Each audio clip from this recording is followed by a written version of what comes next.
All right, welcome back to the Sedimentary Rocks Lab for Historical Geology. And I'm looking now at activity 1.3.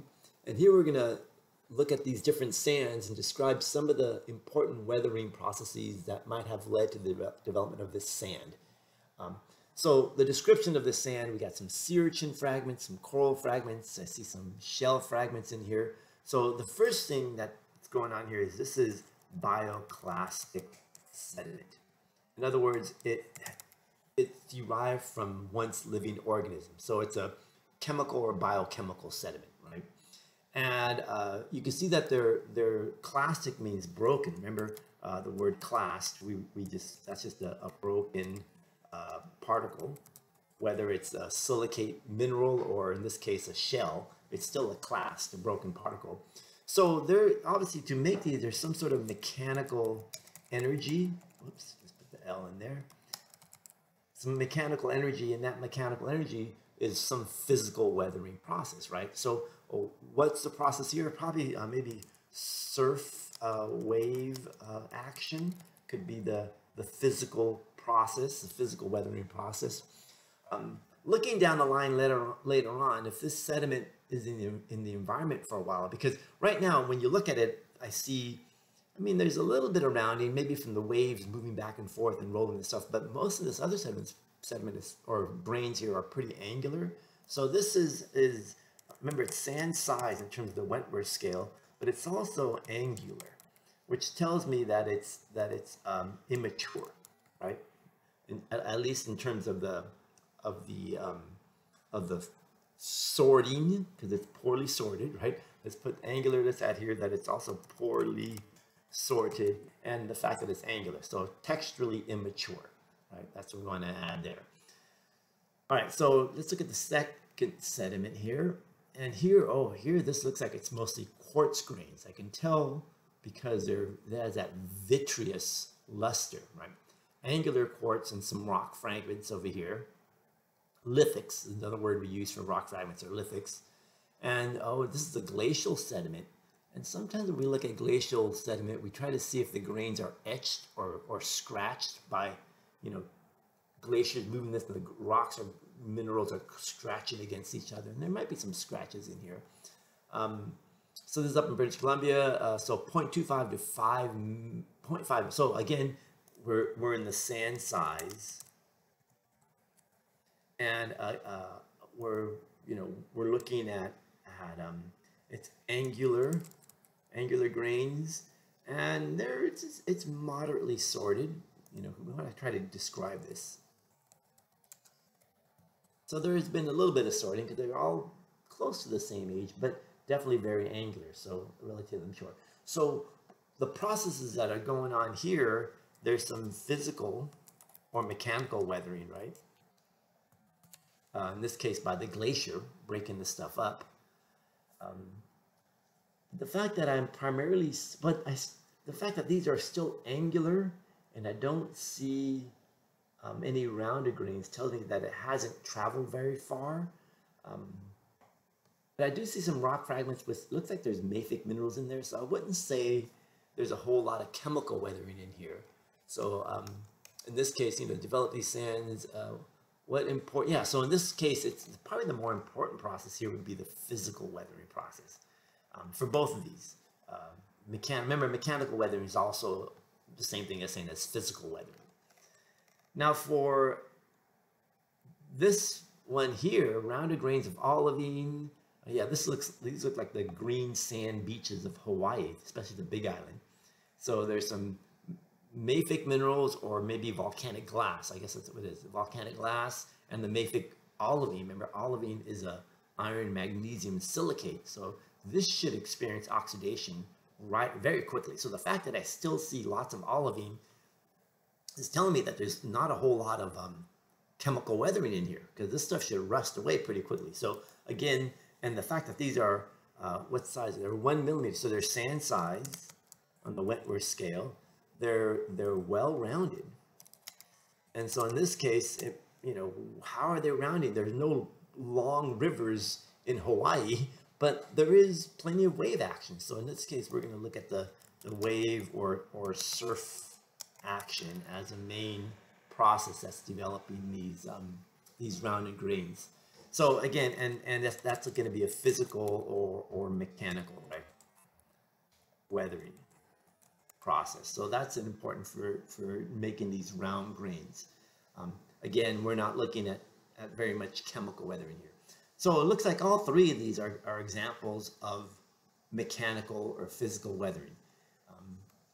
I mean, the closest one that we might want to say anything about chemical weathering may be this one, because I don't see a whole lot of feldspar. You know, what happened to the feldspar? So maybe, but I mean, I still see some rocks with mafic minerals, so it's kind of hard to label that as any chemical weathering going on there.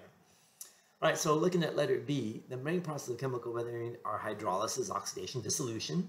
Indicate which process is primarily involved in each of the following chemical weathering changes. So when you're going from pyrite, so pyrite's an iron sulfide.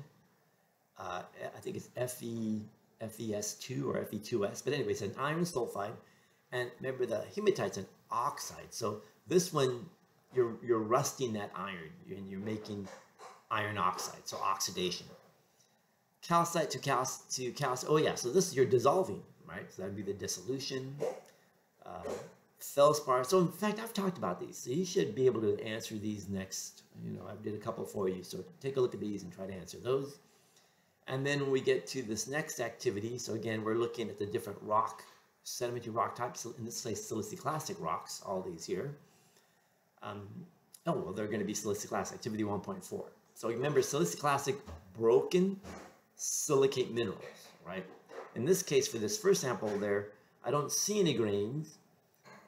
It's maybe some silt, but it's really hard to make out. So I would say these guys are mud size on the Wentworth scale.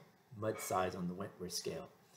And the fact that I can't see them, you know, here I can't see them. You could put Na because they're not, you just can't see them. But they're all the same size. They're all that fine mud, so it's well sorted. So at least that's telling me that texturally, this is yeah. So we should say that it's texturally mature. In other words, it has some history. You know, there's no sand, there's no gravel in it, so it's rolled down the river some distance. In terms of composition, well, it's mostly clay, and so it's not all quartz. So remember, the most composition mature sediment would be the quartz-rich sediment. But these are clay-rich. So, and the fact that they're all kind of the same, I would say moderately. Yeah, moderately composition mature. If it's all kind of all clay minerals in this case, or mud-sized particles. And then what else? So the other thing about this one, when you're looking at it, note that you kind of have this, I don't know if you can see these curves in it. You can see the bottom concave fracture there. You can see a little bit of curvy fracture here. That's typical of this blocky type of siliciclastic rock, and we usually call that a mudstone. Yeah, so mudstone, obviously made out of mud size. Yeah, so mudstone is blocky and tends to break on conchoidal fracture. So you would want to call this guy a mudstone, right? If it were shale, it's going to have that fissile, or in fact, I think there's a shale coming up here pretty soon. Yeah, there's a shale right there. So again, mud size, you know, I can't really see any grains. Might it be a couple little fossils in there, but I'm not seeing any sand in there, so it's going to be mud size. And if it's mud size, if it's blocky, it's a mudstone, but this is a shale there. So what I'll let you do for these, you're doing the same thing. You're looking at the rounding, so these are pretty well rounded for the second picture there. But the sorting, it's poorly sorted. See different sizes, and then the fact that I have a whole different variety of rock class, it's going to be the maturity is going to be immature, right? So for this one here. Here, I can see the grains, right? So that's definitely going to be a sand size. And looks like they're all quartz. In fact, this is a quartz sandstone here. So you can kind of answer what's going on there. This will be obvious to you. These are gravel size, big grains, but they're angular. So you'll be able to name that rock. So remember, you're going to be either using these descriptions, conglomerate breccia, depending on what the definitions are here, or you can use down below here,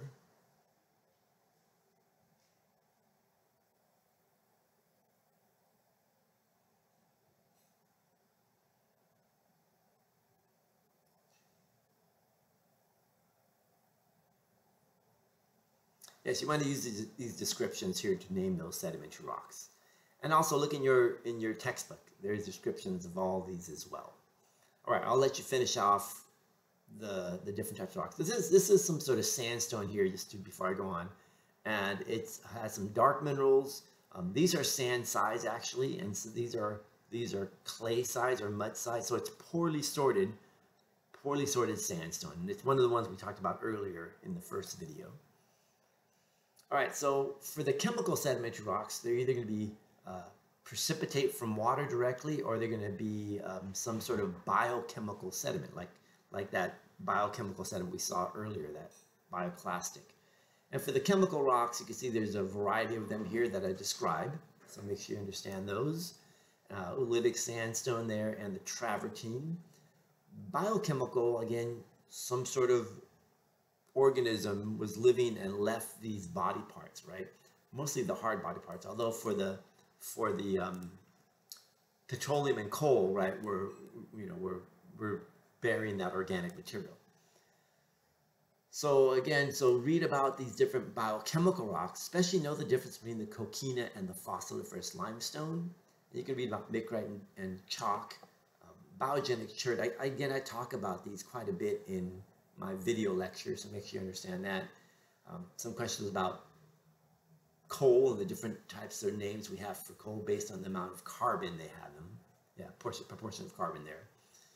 And then the textures, clastic texture, crystalline textures. For example, a clastic texture, just off the bat, would be something like this, right?